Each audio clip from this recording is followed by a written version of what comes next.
Assalamualaikum warahmatullahi wabarakatuh. Innal hamdalillah nahmaduhu wa nasta'inuhu wa nastaghfiruh wa na'udzu billahi min shururi anfusina wa min sayyiati a'malina. May yahdihillahu fala mudilla lahu wa may yudlil fala hadiyalah. Wa asyhadu an la ilaha illallah wahdahu la syarika lah wa asyhadu anna Muhammadan abduhu wa rasuluh.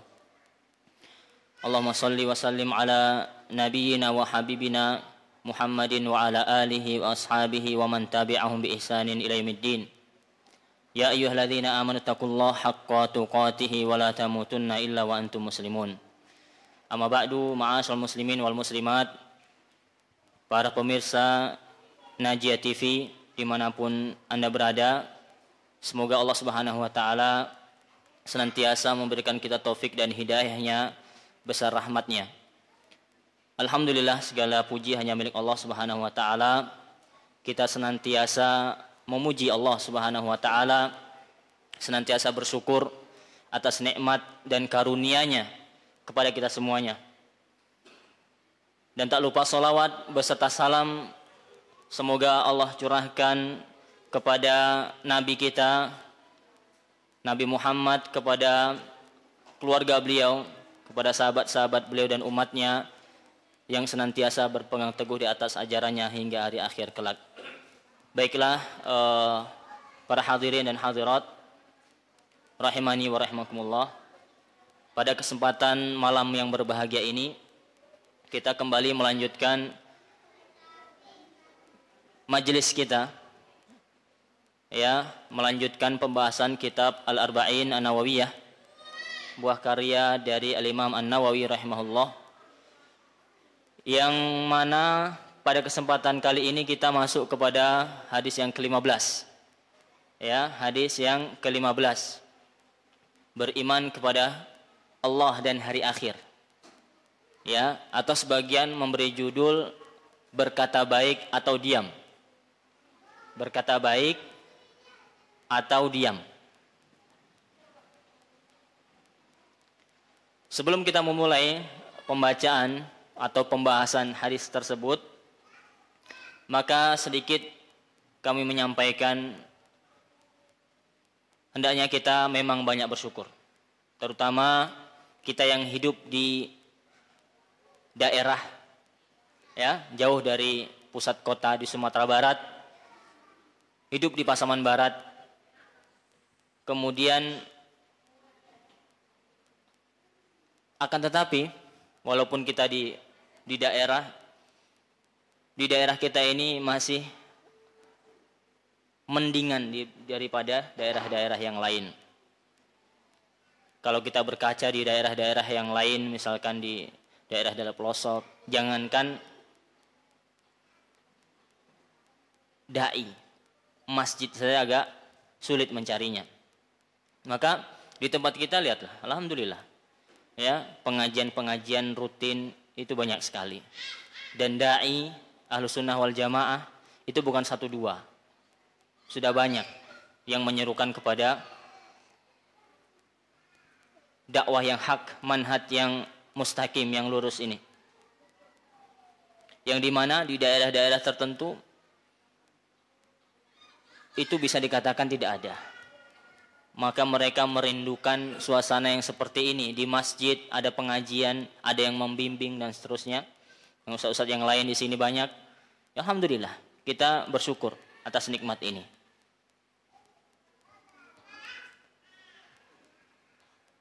Baiklah Bapak Ibu yang semoga dirahmati oleh Allah Subhanahu wa taala. Kita membacakan hadis yang ke-15, silahkan disimak, dimasukkan ke hati, dan semoga keluarnya kita dari sini, dari majelis ini, kita mendapatkan hal yang baru atau memperkuat apa yang telah kita ketahui sebelumnya, sehingga kita lebih semangat untuk mengamalkannya. Bahkan setelah kita mengamalkan, kita berusaha untuk mendakwahkannya, untuk menyampaikannya kepada orang terdekat kita. Minimal ada 3 pesan dari Rasulullah SAW dari teks hadis beliau. Ya, hadisnya dari sahabat yang mulia Abu Hurairah radhiyallahu anhu, sahabat yang meriwayatkan hadis terbanyak. Kita sering membacakan biografinya, mendengar biografi beliau, dan beliau ini radhiyallahu anhu hidup bersama Rasulullah hanya sebentar. Setelah masuk Islam hanya 4 tahun. Setelah itu Rasulullah wafat sallallahu alaihi wasallam. Akan tetapi beliau ini meriwayatkan, mendapatkan ilmu yang sangat banyak, menghafalkan hadis dari Rasulullah yang paling banyak bahkan dari kalangan para sahabat. 5.000 hadis lebih. Ya. Padahal di waktu itu beliau hanya bertemu dengan waktu yang singkat 4 tahun. Ya, 8 semester bahasa kita kalau kuliah. Ini menunjukkan keberkahan waktu beliau, keberkahan umur beliau. Beliau benar-benar memanfaatkan kondisi tersebut. Ya, memanfaatkan peluang. Kita ini hidup tidak lama. Ya. Maka tetap fokus untuk menghafal hadis, mulazamah kepada Rasulullah sallallahu alaihi wasallam dimanapun Rasul, setiap Rasul keluar rumah, beliau bersama Rasulullah sallallahu alaihi wasallam.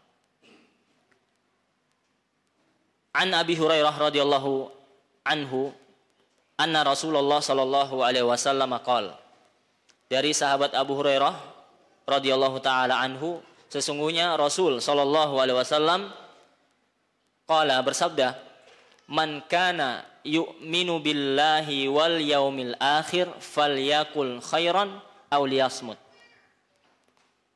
Wa man kana yu'minu billahi wal yaumil akhir falyukrim jarahu, wa man kana yu'minu billahi wal yaumil akhir falyukrim dhaifahu. Rawahul Bukhari wa Muslim. Yang artinya, kata Nabi SAW, beliau bersabda, perhatikan kaum muslimin dan muslimat, para hadirin dan hadirat. Nabi SAW bersabda yang artinya, barang siapa yang beriman kepada Allah dan hari akhir. Lihat, man kana yu'minu billahi wal yaumil akhir, ini beliau sebut 3 kali dalam hadis ini. Setiap kali beliau menyampaikan sesuatu, beliau awali dengan man kana yu'minu billahi wal yaumil akhir. Barang siapa yang beriman kepada Allah, dan Allah adalah tujuan satu-satunya ibadah kaum muslimin. Ya. Barang siapa yang beriman kepada Allah dan hari akhir, maka falyakul khairan, maka hendaknya dia mengatakan atau berucap dengan lisannya itu perkataan yang baik. Auliyasmut, kalau tidak mampu diam. Kalau tidak mampu ya diam, kata Nabi SAW. Kaum muslimin, Bapak Ibu yang dirahmati oleh Allah Subhanahu wa taala, menjaga lisan ini adalah perkara yang besar dalam syariat Islam. Maka itu hikmahnya Allah menciptakan kita itu satu lisan dan membekali kita 2 telinga. Salah satu hikmahnya apa kata para ulama? Supaya kita ini banyak mendengar daripada apa? Mengucapkan, berkata dengan lisan kita. Maka kata para ulama, kalaulah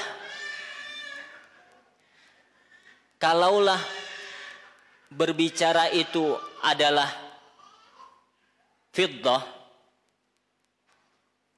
perak, maka as-sukutu, kalau begitu diam itu adalah emas. Diam itu adalah emas. Dan begitu banyak orang yang menyesal gara-gara berbicara sesuatu, dan sedikit orang yang menyesal gara-gara diam. Ana ulang, begitu banyak orang yang menyesal karena tergelincir ketika dia banyak berbicara. Menyesal karena banyak berbicara, dan sedikit orang yang menyesal ketika dia diam.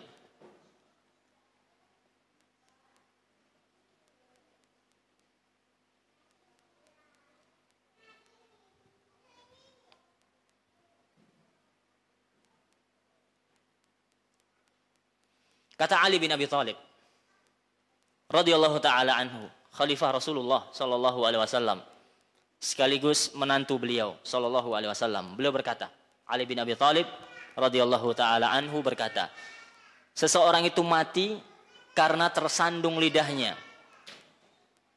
Apa? Seseorang itu bisa mati gara-gara tersandung lidahnya, gara-gara ucapan yang terlontar dari lidahnya, seorang itu bisa mati. Ya? Kemudian dan seorang itu tidak mati karena tersandung kakinya. Tersandung mulutnya akan menambah pening kepalanya, sedang tersandung kakinya akan sembuh perlahan. Ini ucapan Ali bin Abi Thalib. Diriwayatkan Bapak Ibu, para pemirsa Najia TV yang semoga dirahmati oleh Allah Subhanahu wa taala, ini masih terkait dengan menjaga lisan, ya. Diriwayatkan dari Al-Imam Al-Bukhari dari kitab sahihnya bahwasanya Rasulullah sallallahu alaihi wasallam bersabda, "Man yatmanna li ma baina lihyaihi wa ma baina rijlaihi atman lahul jannah." Perhatikan, barang siapa, kata Nabi sallallahu alaihi wasallam, barang siapa yang berani menjamin kepadaku untuk menjaga sesuatu yang ada di antara dua janggutnya. Di antara dua janggut, itu kumis dan jenggot maksudnya, yaitu apa? Lisan. Barang siapa yang dia mampu menjamin untuk menjaga lisannya dan apa yang ada di antara dua kakinya, dua kaki itu maksudnya kemaluan, di antara dua kaki itu maksudnya kemaluan. Kemudian kata Nabi SAW, barang siapa yang menjamin kepadaku dia bisa menjaga lisan dan kemaluannya, maka aku akan jamin untuknya surga. Ketika seseorang menjaga lisan dan kemaluannya, Nabi SAW menjamin untuknya surga. Ini jaminan dari siapa? Bukan dari anak. Dari manusia yang paling mulia yang pernah menginjakkan di bumi ini. Utusan Allah Subhanahu wa taala yang mengatakan hal itu. Akan tetapi seolah-olah kita baru pertama kali mendengar hadis ini, atau seolah-olah tidak pernah, padahal sering diucapkan, akan tetapi kita lupa. Karena lisan ini tidak bertulang, ya. Kadang kita mengucapkan ucapan yang membuat seseorang itu tersungkur ke dalam api neraka, naudzubillah min dzalik. Membuat hati seorang luka, membuat orang yang tadinya akrab-akrab saja kemudian gara-gara ucapannya menjadi bermusuhan. Begitu banyak. Banyak. Bisa jadi orang perang antara suku gara-gara lisan. Bisa jadi orang perang antar lembaga, antar sekolah gara-gara lisan yang terlontarkan satu ucapan. Makanya ini kata Nabi SAW, barang siapa yang mampu menjaga nih lisan, al-lisan, lidahnya, dan kemaluannya, Nabi jamin untuknya surga.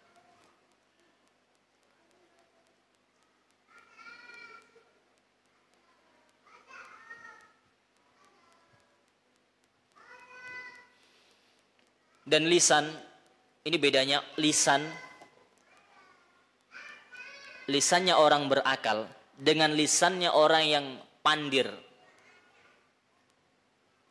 Lisan orang berakal Bapak Ibu, itu letaknya adalah di belakang hatinya. Paham? Lisan orang yang berakal itu dia letakkan di belakang hatinya. Artinya apa? Dia pikirkan dulu apa yang dia ucapkan. Dia olah dulu dalam hatinya. Ini pas atau tidak? Layak atau tidak? Momentumnya cocok apa tidak? Benar atau tidak ucapannya? Dia pikirkan dulu. Itu orang pandai. Adapun orang yang lawan dari itu, orang yang bodoh. Itu lisannya maju. Apa? Di depan hatinya. Artinya dia ngomongnya dulu. Dia tidak pikirkan, nanti. Maka pilih yang mana?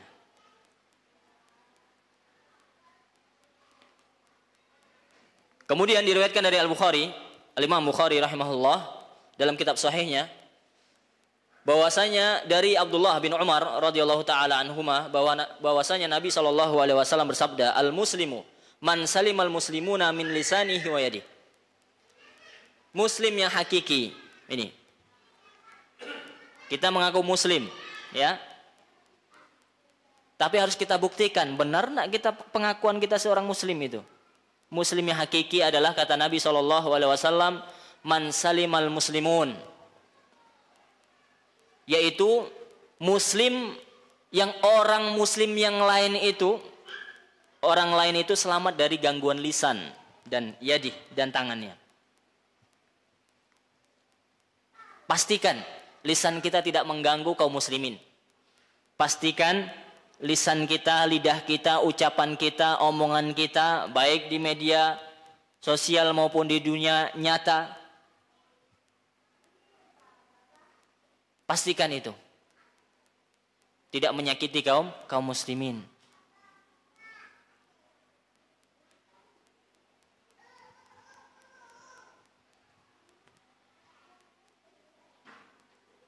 Dan begitu banyak orang yang sekarang itu ucapannya begitu nyelekit katanya, nyakitin.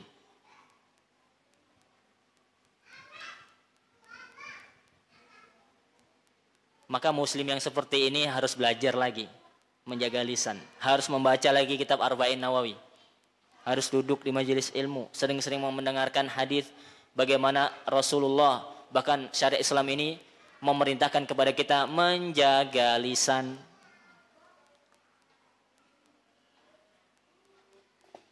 Muslim yang hakiki kata Nabi SAW adalah muslim yang menjaga lisannya, tidak menyakiti orang lain dan tidak menyakiti dengan atau dengan tangannya.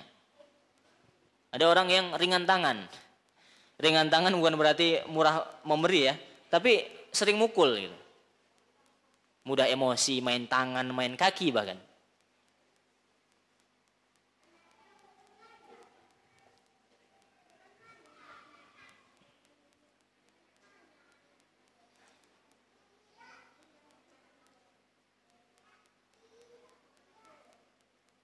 Kemudian di riwayat yang lain dari Imam Muslim dikatakan ada seorang laki-laki, ana rajulan sa'ara Rasulullah SAW. Ada seorang laki-laki yang mendatangi Rasul lantas bertanya kepada Rasulullah SAW, ayyul muslimina khaira. Wahai Rasul, muslim yang seperti apa yang terbaik? Ini pertanyaan yang mulia, yang agung. Dia ingin menjadi muslim yang terbaik. Kali ini Rasulullah SAW mengatakan, qala man salimal muslimun min lisanihi wa yadihi. Muslim yang terbaik adalah muslim yang menjaga lisannya dan tidak menyakiti kaum muslimin dengan tangannya, dengan gangguan fisiknya. Ini pastikan Bapak Ibu, kalau kita mengaku umat muslim dan ingin menjadi muslim yang terbaik versi Rasulullah SAW, kita harus pertama kali menjaga lisan. Apa? Harus pertama kali menjaga lisan.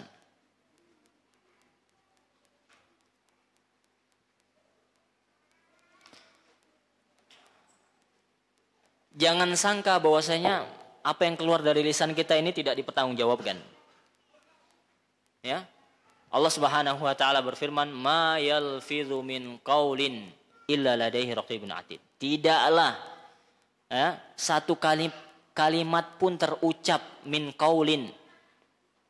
Tidaklah suatu kalimat pun terucap dari mulut seseorang illa ladaihi raqibun atid, kecuali di dekatnya ada malaikat yang dekat yang mengawasi, yang mencatat. Walaupun ulama berbeda pendapat apa yang dicatat. Apakah semua? Ada yang mengatakan semua. Soalnya ada ucapan yang tidak ada mengandung hukum. Contoh, apa kabar gitu kan. Kaifa haluk? Aina tadhhab dan seterusnya. Gimana mau ngapain dan seterusnya, itu kan tidak ada. Intinya kita harus waspada dan terus menghadirkan muraqabatullah. Terus diawasi oleh Allah Subhanahu wa taala. Apa yang kita ucapkan hendaknya sudah kita timbang dengan hati, dengan timbangan syariat kita. Ini benar atau tidak? Kalau mengkabarkan sesuatu berita, cross check dulu benar atau tidak berita tersebut, jangan tergesa-gesa. Salah satu orang yang diselamatkan dari api neraka itu apa? Salah satunya orang yang tidak tergesa-gesa, orang yang lemah lembut.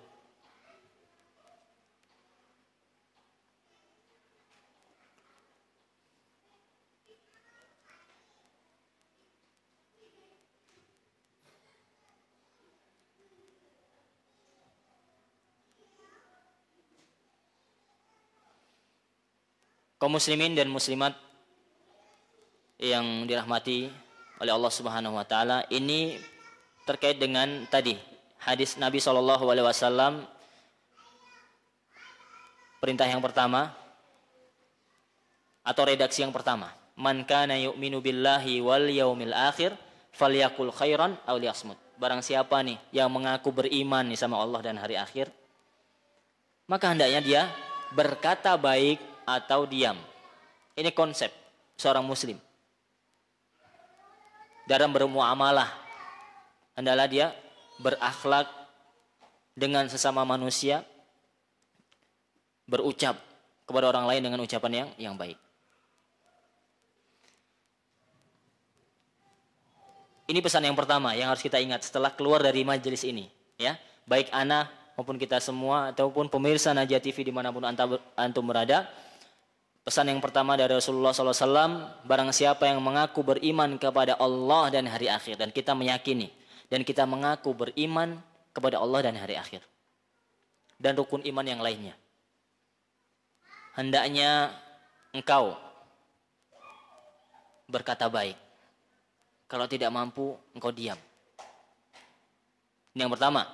Kemudian, waman kana yu'minu billahi wal yaumil akhir falyukrim jarahu. Kata Nabi SAW mengulang kembali, barang siapa yang beriman kepada Allah dan hari akhir, hendaklah dia yukrim. Falyukrim ini perintah. Falyukrim, hendaknya dia memuliakan jarahu. Jar apa artinya? Negeri jiran. Malaysia itu negeri jiran. Jar dari kata jar. Malaysia itu tetangga kita tuh. Jiran dari kata jar. Apa? Tetangga. Kita punya tetangga? Punya. Tetangga itu setelah bahasa jar itu artinya yang dekat.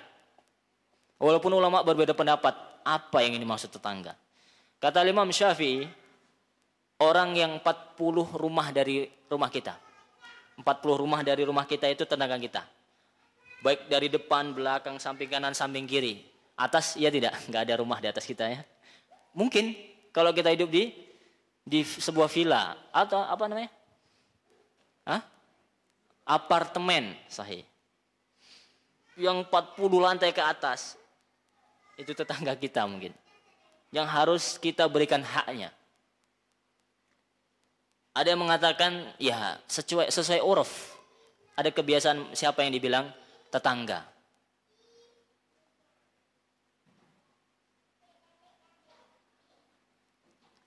Dan tetangga yang paling tinggi haknya kepada kita adalah yang harus kita berikan haknya yang terbesar adalah tetangga yang paling dekat pintu rumahnya dengan kita.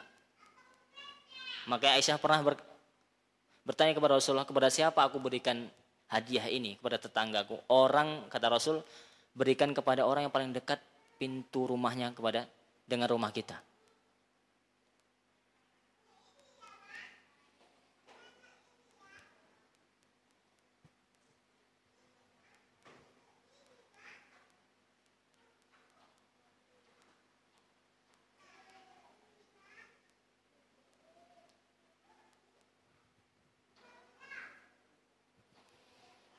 Memuliakan tetangga bisa.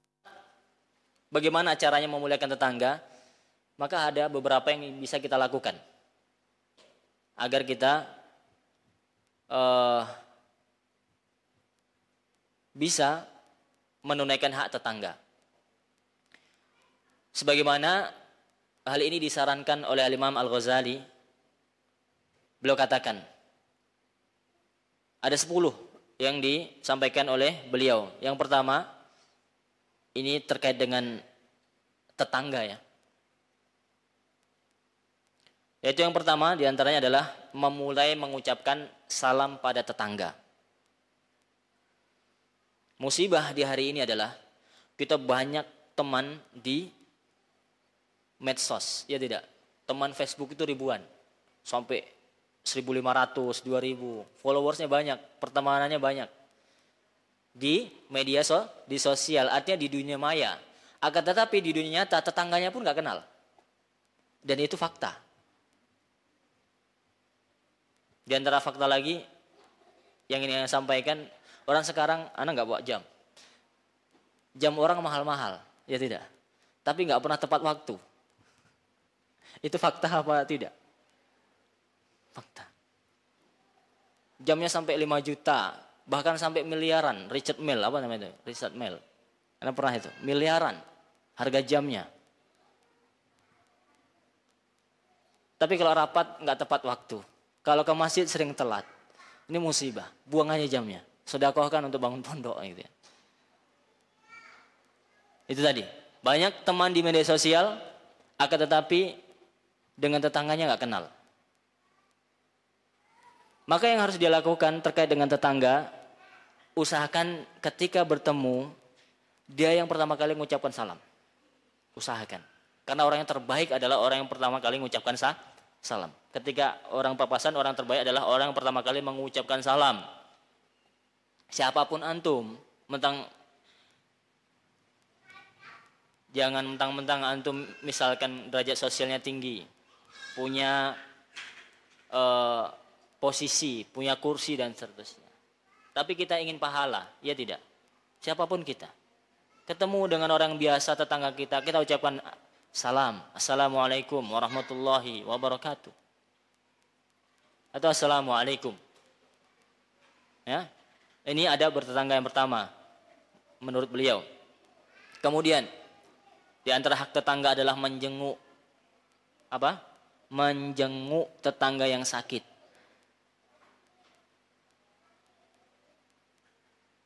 Ini salah satu bentuk perhatian kita terhadap tetangga.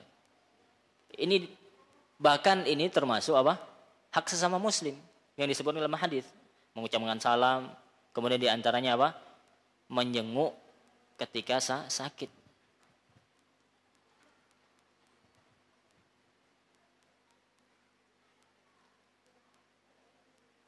Jangan malah kita apa? Lebih perhatian kepada orang yang entah berantah tinggalnya. Tapi tetangga kita tidak tahu mau sakit, mau sakaratul maut, enggak peduli. Ya. Ini wasiat Nabi SAW. Barang siapa yang beriman kepada Allah dan hari akhir, hendaklah dia memuliakan tetangga. Ini perintah Nabi, ikhwah dan akhwat. Ya. Nabi yang memerintahkan kita untuk peduli kepada tetangga. Ini ajaran Islam.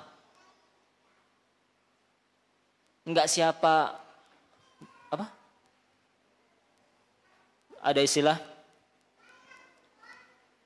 siapa lo siapa gue. Artinya apa? Ya enggak tahu, enggak urusan. Jangan. Kita perhatian terhadap tetangga, mengucapkan salam, menjenguk dia sakit, itu gara-gara apa? Karena kita beriman, beragama Islam, mencontoh Nabi SAW. Kita dapat pahala. Bukankah ini yang kita cari, pahala? Sebanyak mungkin sehingga kita nanti kelak di akhirat hidup nyaman di surga. Sebagai bekal kita menuju negeri akhirat. Dengan amal-amal yang kita lakukan ini. Kemudian takziah ketika tetangga mendapatkan musibah. Takziah ini bukan hanya sekedar orang mati ya.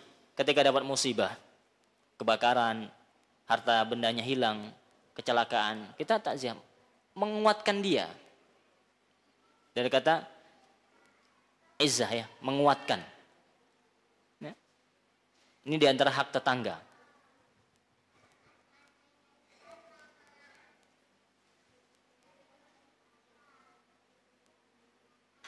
Dan kalau kita berbicara tetangga, hak tetangga itu apa? Bermacam-macam ya. Kalau dia tetangga kita itu adalah kerabat kita dan dia muslim, itu mendapatkan berapa hak? 3. Hak tetangga, hak kerabat, hak sesama muslim. Kalau dia muslim tapi bukan kerabat kita, mendapatkan 2 hak yang harus kita berikan. Hak bertetangga, kemudian hak sesama muslim. Kemudian kalau dia kafir tapi tetangga kita, itu tetap mendapat hak sebagai tetangga kita.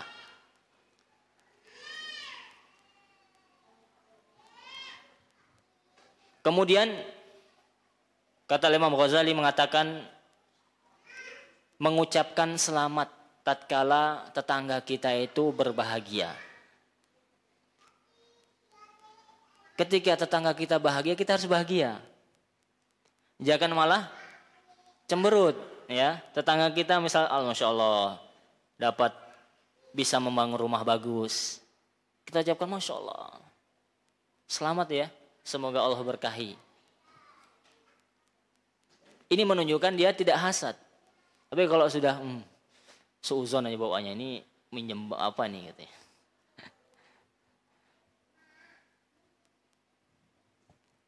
Jangan seperti itu. Kita ucapkan selamat. Dapat mobil baru, selamat. Masya Allah. Semoga Allah memberkahi harta antum dan keluarga dan seterusnya. Dengan ucapan-ucapan yang seperti itu. Ini diantara hak tetangga.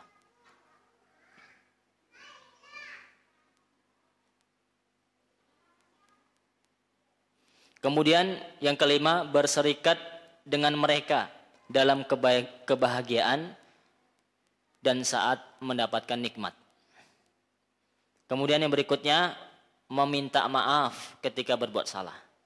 Ini bukan hanya dengan tetangga ya, tapi kalau dengan tetangga kita lebih lagi ditekankan. Ya. Minta maaf, mengakui kesalahan itu adalah sifat gentleman dalam bermuamalah.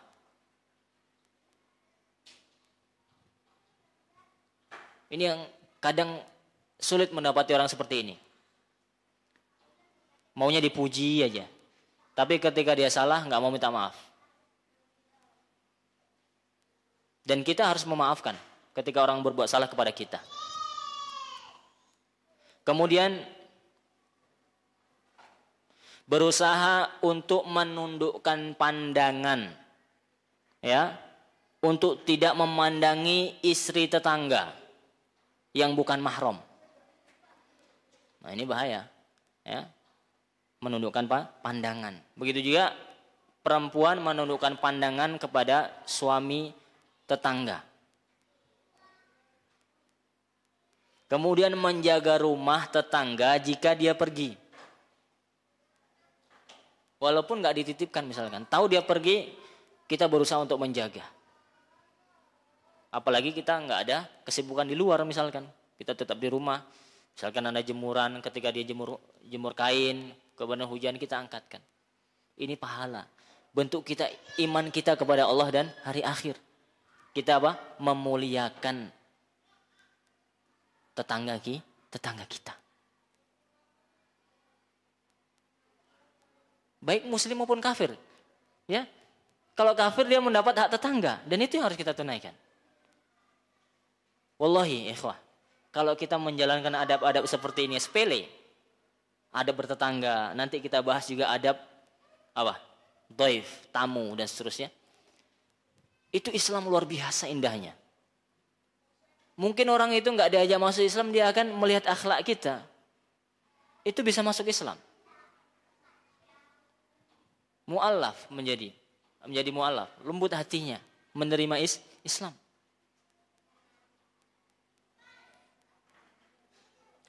Apa tadi? Menjaga rumah tetangga jika ia pergi.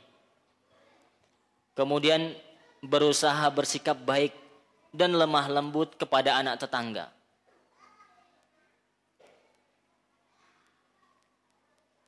Kemudian berusaha mengajarkan perkara agama atau urusan dunia yang tidak diketahui oleh tetangga kita.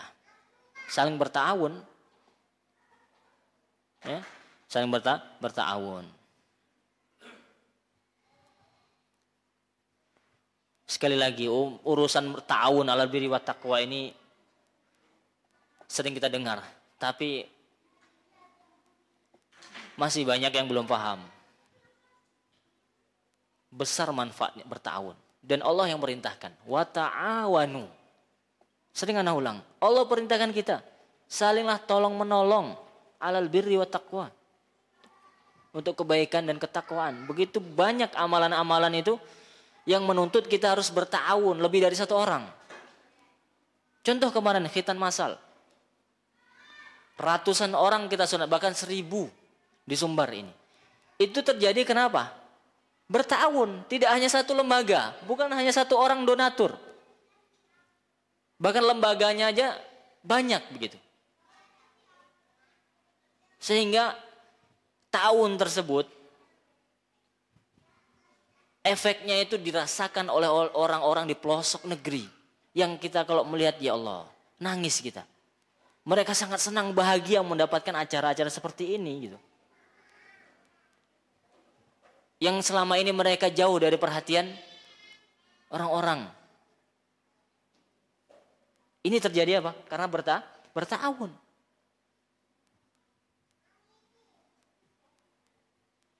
Ana sering katakan, sholat berjamaah itu nggak akan terjadi kalau tanpa berta'awun. Ada yang azan di masjid ini. Masjid ini tidak akan bisa hidup kalau tidak ada lebih dari satu orang. Kalau tidak ada berta'awun. Ada yang membersihkan, ada yang azan, ada yang imam. Apalagi? Ada yang membangun fisiknya, ada yang membayar listriknya. Itu terjadi karena berta'awun. Kalau satu orang pusing ngurusin masjid ini, biaya operasionalnya tinggi, dan seterusnya.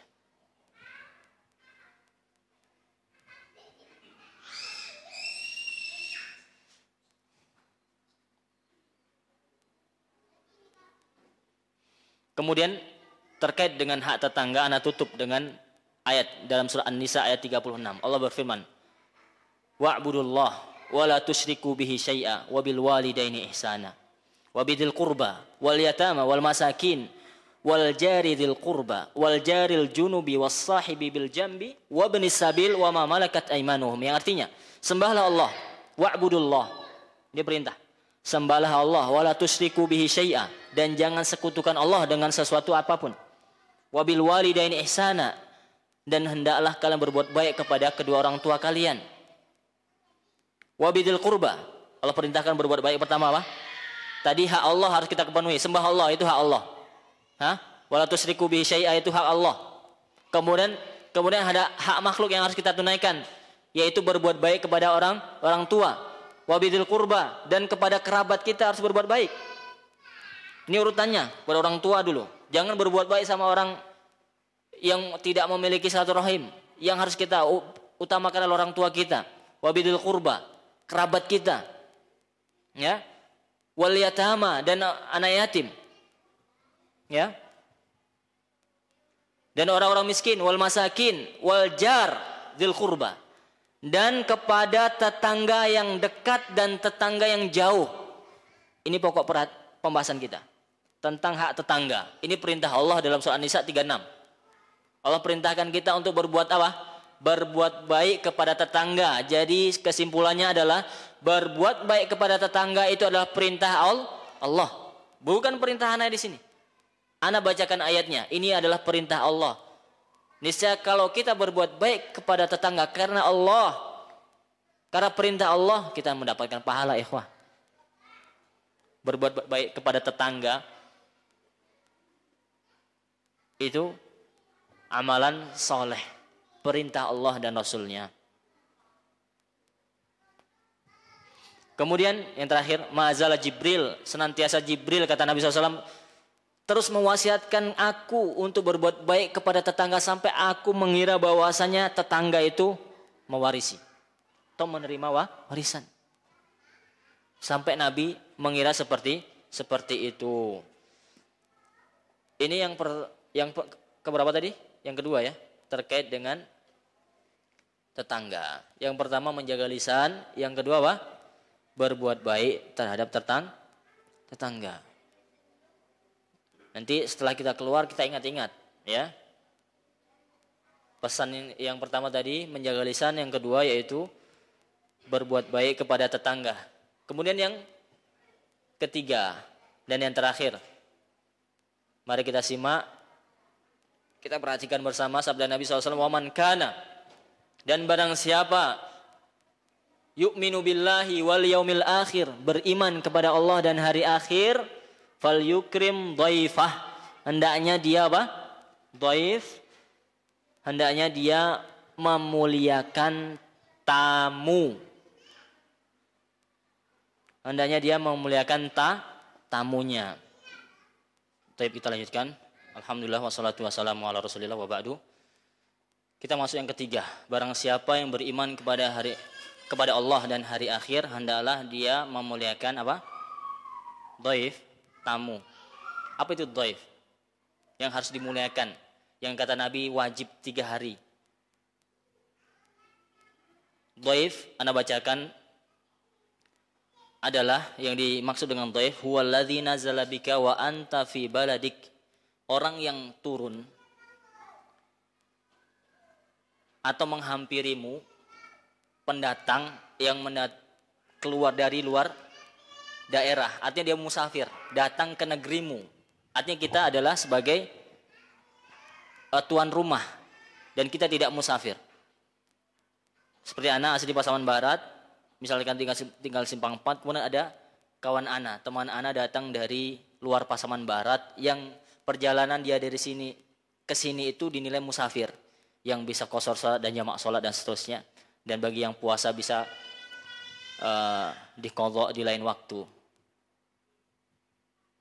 Itu dhaif, itu tamu.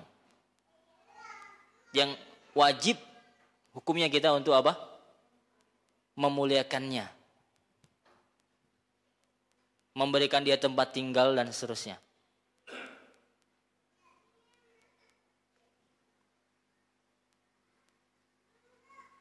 Dan memuliakan tamu ini merupakan adab para nabi.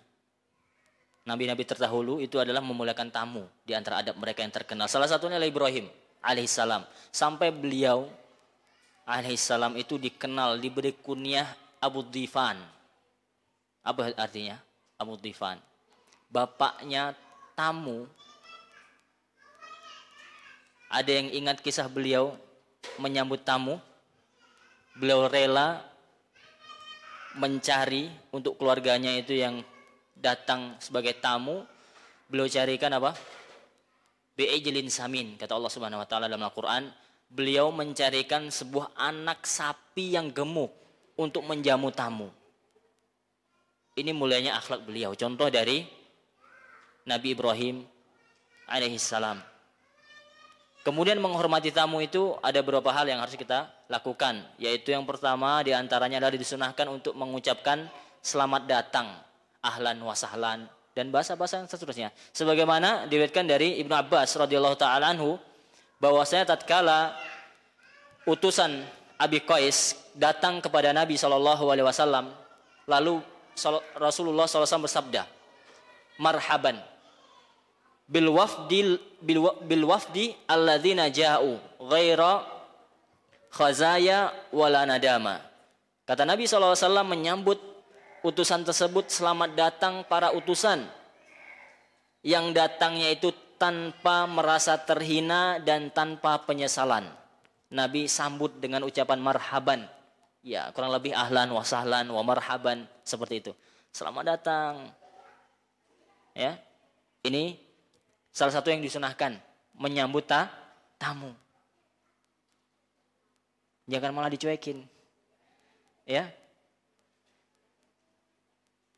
Sebisa mungkin. Kalau kita ada kesempatan, tamu kita datang, karena sekarang kan ada HP. Udah sampai mana? Misalkan sampai Simpang 3, bentar lagi nanti nyampe. Itu udah persiapan. Kita pulang, kalau ada urusan, kita berusaha untuk menyambut dia. Ini bentuk iman kita kepada Allah dan hari akhir. Karena ini yang perintahkan siapa? Allah. Memuliakan tamu. Ini dari luar kota, jauh-jauh mau ketemu dengan kita, kita harus sambut. Bukan karena ingin ini dan itu. Kenapa? Karena ini perintah Allah dan Rasulnya. Itu sudah. Ketika kita mengerjakan sesuatu itu karena perintah Allah dan Rasulnya, kita dapat pahala. Tidak sia-sia perbuatan kita. Bentuk iman kita kepada Allah dan hari akhir. Sebagaimana sabda Nabi SAW tadi ketika beliau menyambut ususan Abi Qais. Ya. Kemudian kita dapat lakukan ketika menyambut tamu adalah memuliakan tamu dan menyediakan hidangan untuk makan semampunya. Harus di garis bawah ya. Semampu kita. Ya. Akan tetapi kita tetap harus kalau punya terbaik kita keluarkan gitu. Jangan kita pelit. Ya. Kita berusaha untuk memberikan yang terbaik untuk tamu kita. Tapi kita harus pikirkan keluarga kita. Tapi selagi masih cukup, ya kita kasihkan ke tamu kita. Ya. Ini salah satu untuk memuliakan tamu. Sebagaimana Allah berfirman tadi yang Anda sampaikan yaitu kisah Nabi Ibrahim alaihissalam. Faragha ila ahlihi. Dan Ibrahim datang pada keluarganya dengan membawa daging anak sapi yang gemuk. Faqarrabahu. Dan beliau alaihissalam mendekatkan daging yang sudah dimasak itu kepada keluarganya. Qala ala ta'kulun. Kemudian ia menawarkan. Ya dimakan gitu.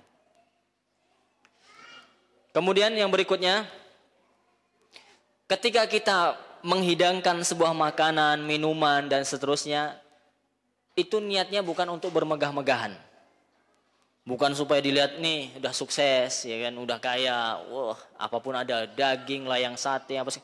Bukan niatnya untuk dibilang bermegah-megahan, supaya dibilang ini dan itu. Bukan. Tujuan karena ingin memuliakan tamu. Titik. Ya. Dan dalam rangka apa? Mencontoh Rasulullah Sallallahu Alaihi Wasallam.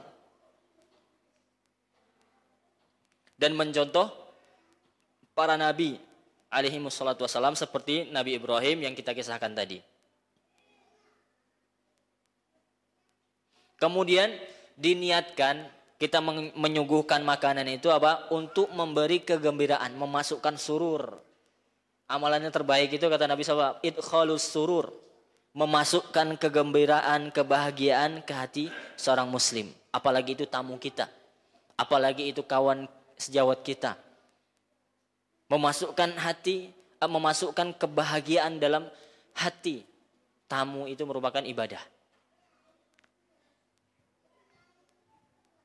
Kemudian di antara adab menyambut tamu adalah mendahulukan tamu yang sebelah kanan daripada yang sebelah kiri apabila tamu kita tertib gitu. Karena Nabi suka mendahulukan yang sebelah kanan di setiap perkara yang baik. Masuk masjid kaki kanan, pakai sepatu kanan dulu, pakai baju lengan kanan dulu.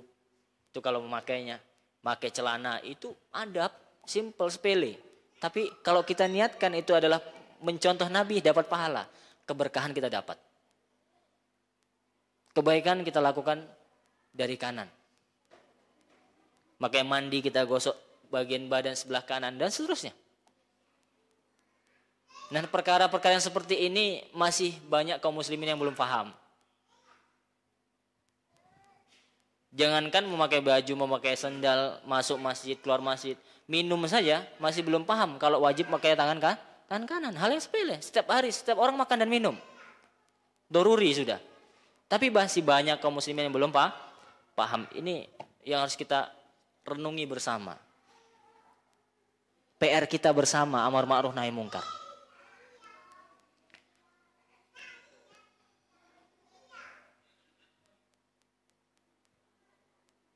Kemudian di antara adab menjamu tamu adalah mendahulukan tamu yang lebih tua terlebih dahulu.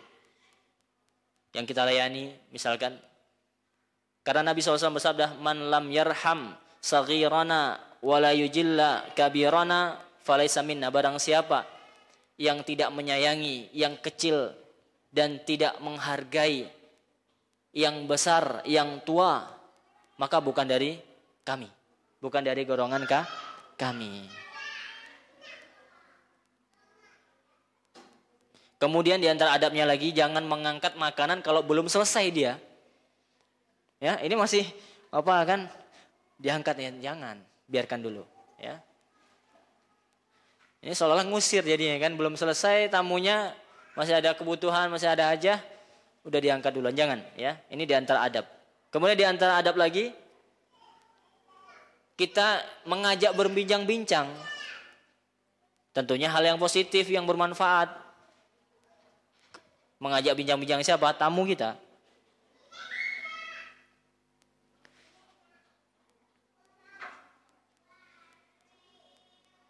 Kemudian tidak tidur sebelum mereka tidur. Ini adab, menghargai tamu. Sebaliknya, kita kalau menjadi tamu ya tahu diri gitu kan. Jamnya tidur, tuan rumah udah capek. Apalagi kita tahu dia udah kerja seharian. Kita ke tamu malam, wah ngobrol ngalung gitu nggak jelas. Kita tahu bahwasanya dia besok harus kerja dan seterusnya. Maka kita sebagai tamu juga harus beradab. Ya, apalagi kita tahu bahwasanya tuan rumah ini memuliakan tamu. Kita sebagai pendatang, sebagai tamu dimuliakan. Malah kita tidak, atau dalam kata lain, memanfaatkan kondisi, jangan. Ya, kita sebagai penyambut tamu, kita tidak tidur sebelum mereka tidur. Ini adabnya.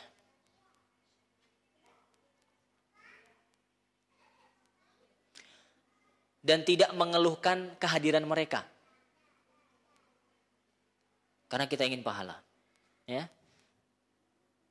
Kemudian berbuka manis, ya. Jangan dihidang-hidang tapi keluarkan semua hidangan tapi cemberut. Wah, ini muskilah. Orang jadi nggak enak itu makanan walaupun enak ya kan. Sate, gulai, lontong ini, lontong itu seterusnya dikeluarkan tapi mukanya masam. Seperti dia nggak suka. Ya.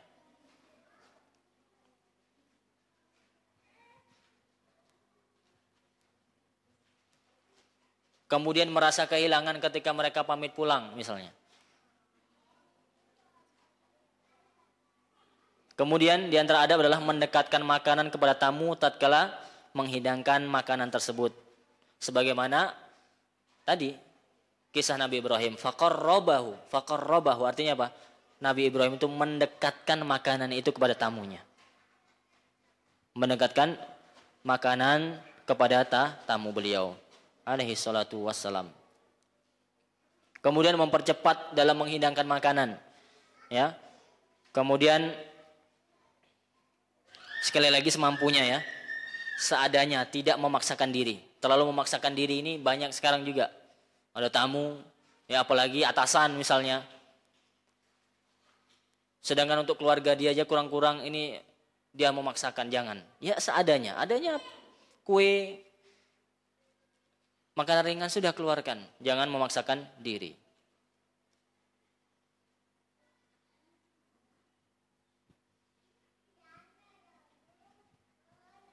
Kemudian yang terakhir adalah hendaknya, diantaranya ini masih banyak ya.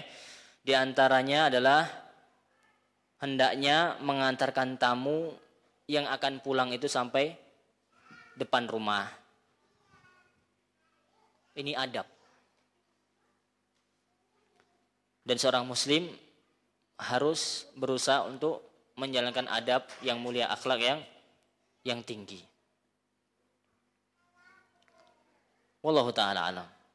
Ini pesan dari Rasulullah. Mengajarkan kepada kita 3 hal. Kalau kita mengaku beriman kepada Allah dan hari akhir, yang pertama apa? Ikhwan dan akhwat, hendaknya falyakul khairan au liyasmut. Hendaklah dia berkata baik atau diam. Kemudian yang kedua apa? Man kana yu'minu billahi wal yawmil akhir falyukrim jarahu. Hendaklah dia muliakan tetangganya. Habis ini kalau perlu kita bawa oleh-oleh, bawa hadiah, kasih tetangga. Apalagi tetangga kita dia adalah mertua kita atau orang kerabat kita. Itu lebih tinggi lagi, 3 hak yang harus kita berikan kepada mereka. Atau tetangga anak non misalkan. Fadol, antum kasih, nggak ada masalah. Wah ini kok tumben gitu kan. Ya harus seperti itu. Kita harus praktekkan. Walaupun sepele. ya makanan, berapalah nilainya. Itu bukti bahwasanya kita ini benar-benar apa? Bukan sekedar membual aja nuntut ilmu ini. Kita praktekkan. Ilmu ini untuk dipraktekkan. Bukan sekedar, oh iya. Habis itu nggak ada buah dari ilmu tersebut, yaitu amal.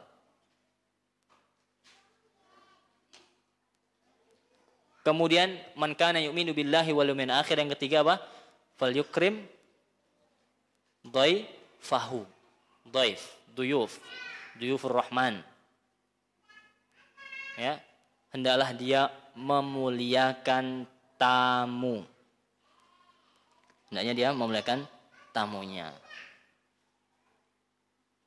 Wallahu taala alam bissawab. Mungkin ini saja yang dapat Anda sampaikan pada kesempatan yang berbahagia ini. Semoga bermanfaat untuk kita semuanya, Bapak Ibu. Tetap semangat menuntut ilmu. Ya, jazakumullahu khairan atas kehadiran antum semuanya, walaupun cuaca sedikit dingin, hujan.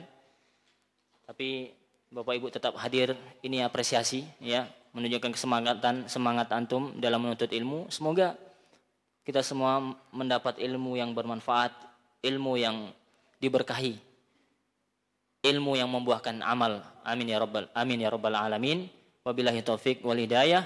Subhanakallahumma wa bihamdika asyhadu an la ilaha illa anta astaghfiruka wa atubu ilaik. Wassalamu alaikum warahmatullahi wabarakatuh.